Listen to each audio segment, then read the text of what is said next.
Good morning. This morning I'm going to demonstrate for you how to use your poem analysis tool to write a paragraph-length literary analysis of Shake the Dust, the poem by Anis Mojani.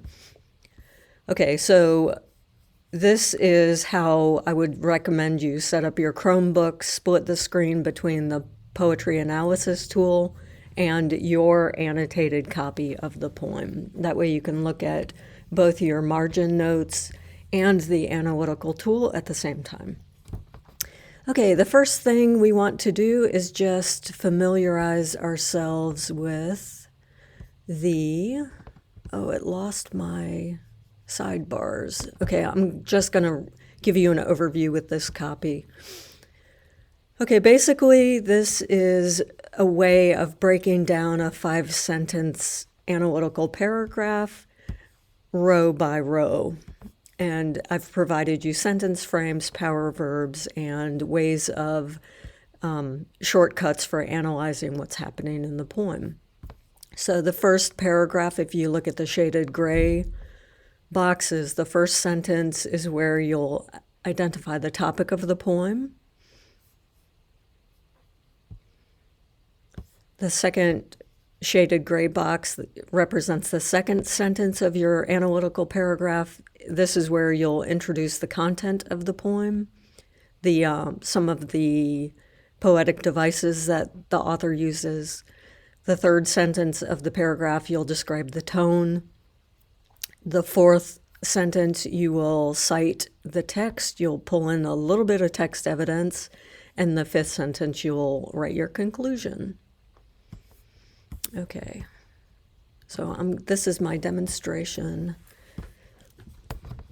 copy, and I'm sorry, I don't know why it didn't pull over those labels, but basically in the first one, we want to introduce the topic. So if you double-click on the template in the correct spot, it will highlight everything inside those quote marks, and as you remember from prior English classes, your quotation marks indicate that you're giving the title of a shorter work, not book length. So that might be things like song titles, poems, short stories, movie titles, video titles, that kind of thing.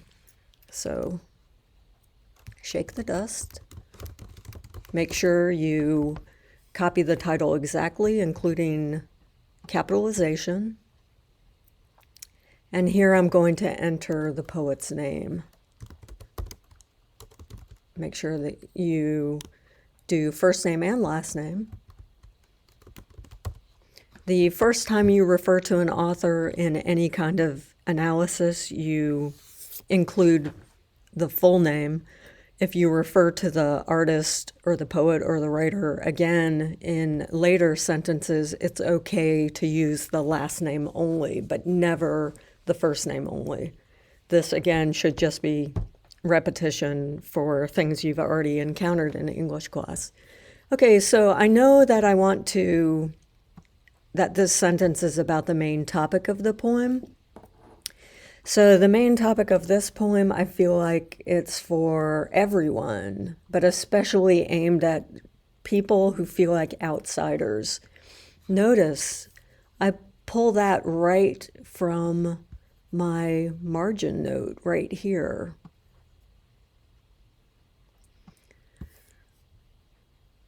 Okay, so I'm just going to type a few phrases here that help me frame that full sentence.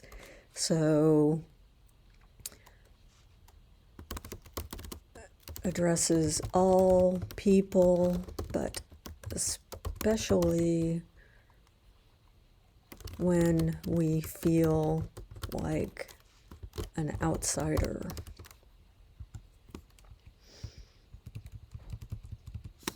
I'm just getting rid of that underline right here because it's annoying me. It's distracting. Okay, and the poem titled Shake the Dust by Anis Mojani examines the relationship between Addresses, introduces. I'm going to say he introduces.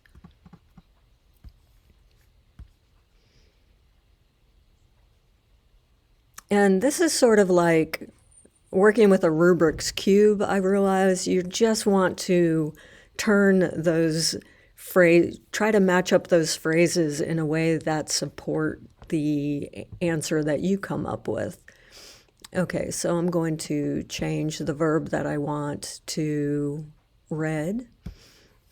So the poem titled Shake the Dust by Anis Mojani introduces the importance of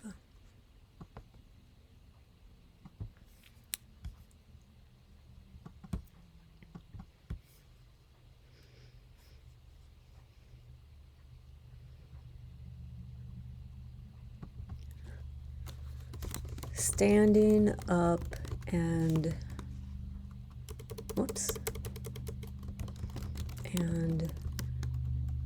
shaking the dust. I put that in quotes because I'm pulling that phrase from the poem for all people, but especially when we feel like an outsider. Okay, I feel like that is starting to roll together as a full sentence, so I'm just turning it all red so it's clear to me which parts are part of my answer. Yours can be different. There are as many different ways of analyzing this poem as there are people on the planet. So it's just a way for you to try piecing together sentence frames and ideas, matching them up with your own observations in order to write your analysis. Okay. The writer in this section, remember, we are introducing the content. So I found a lot of repetition. I also found a lot of really beautiful phrases. And again, I'm just looking back at the poem to see what I want to focus on here. And I feel like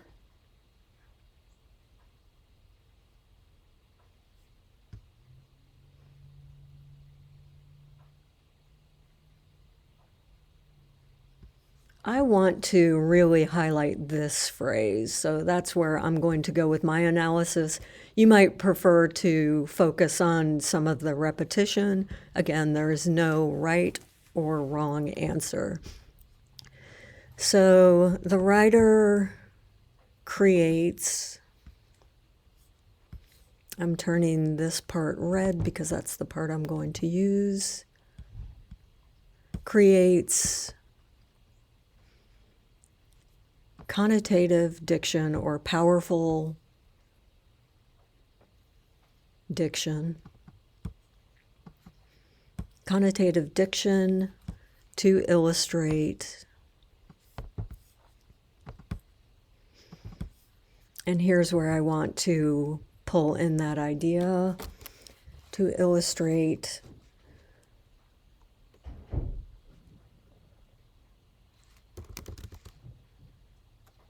that at every stage of our lives, we are utterly foreign and incomprehensible.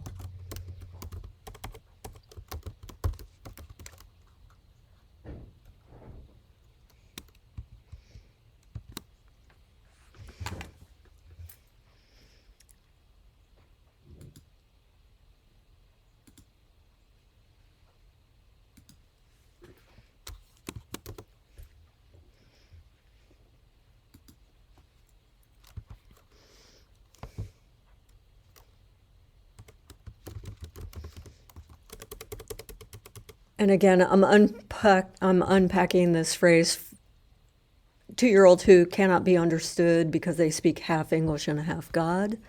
At every stage of our lives, we are utterly foreign and incomprehensible to anyone who is not sharing our thought processes.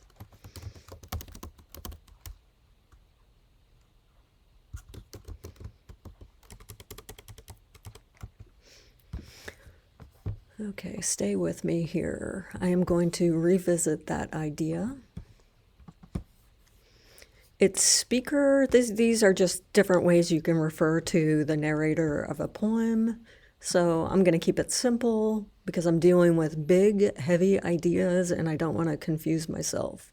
It's narrator.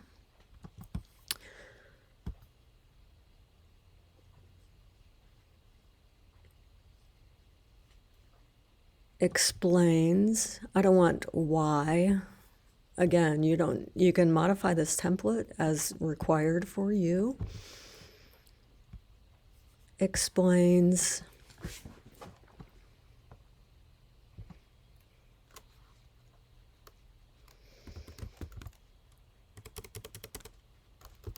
Being different is part of being our unique selves. And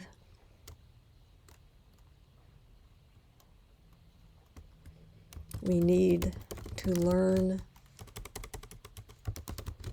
to get over our selves so we can really live life. All right, I'm going to turn that red and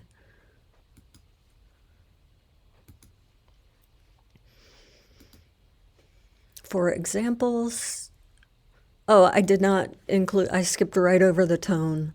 Its narrator uses a tone, a snappy,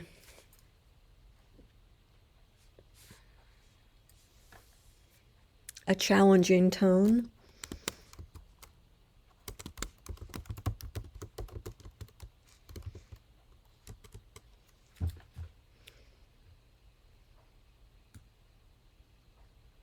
Turning that red so it's clear to me what I am. I don't know what happened there. Sorry, I'm on a Mac, so the keystrokes aren't the same. And I keep making little silly mistakes. Okay. Turning this red. And that little fragment, we need that. Okay, its narrator uses a challenging tone, which explains why. Now I'm changing my mind on this verb, which indicates that. So you'll notice, I hope, that I am changing my mind. I am changing the phrases in order to make my sentences work, in order to shape my analysis. It's never something that I can just sneeze onto the paper and it's perfect.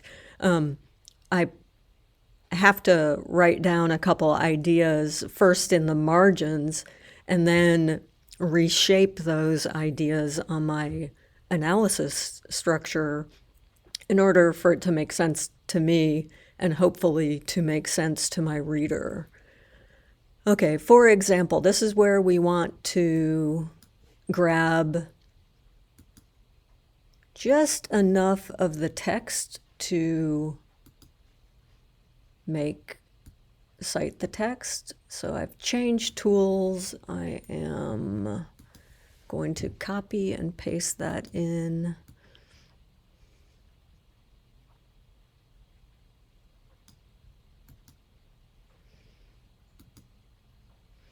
For example,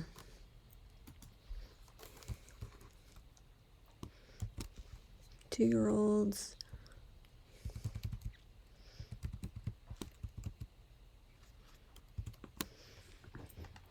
is a powerful example. I'm going to put this in red. Now, whenever you cite the text, it's very important that you keep everything the same.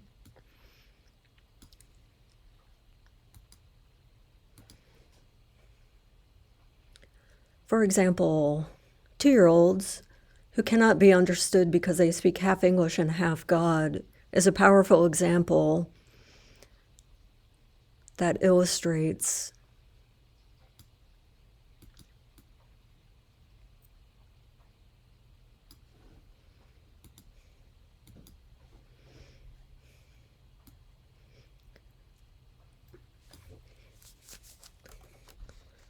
the divine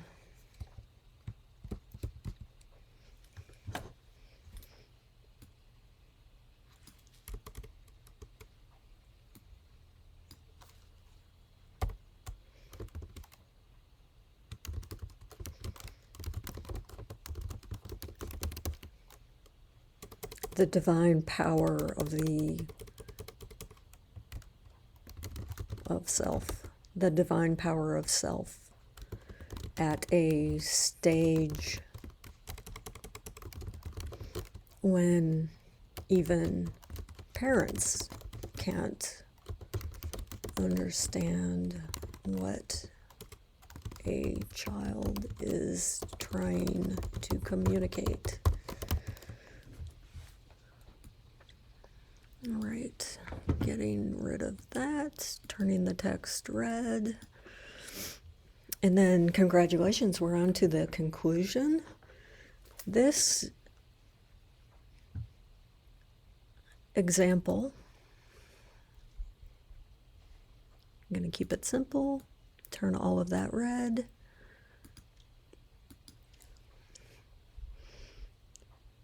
Reinforces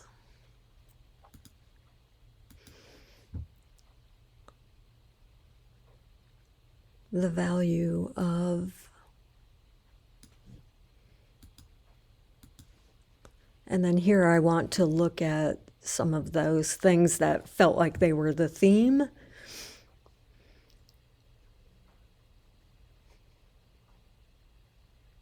Making you live, making you live.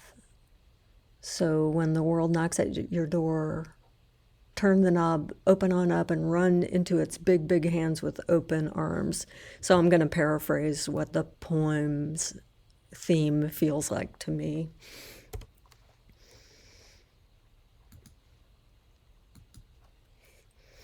The value of learning how to run full tilt at the world, even when we are acutely aware of our strangeness or our differences.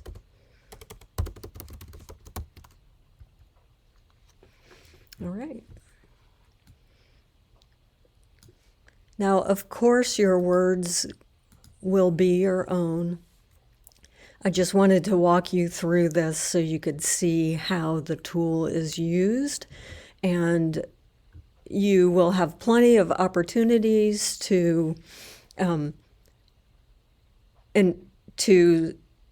draft this out, so the final copy is not due until Friday after you have an opportunity to peer review and for some feedback from me. So for now, get it as complete as you can, submit it on Canvas, and we will have a peer review session tomorrow. Thanks so much. Bye.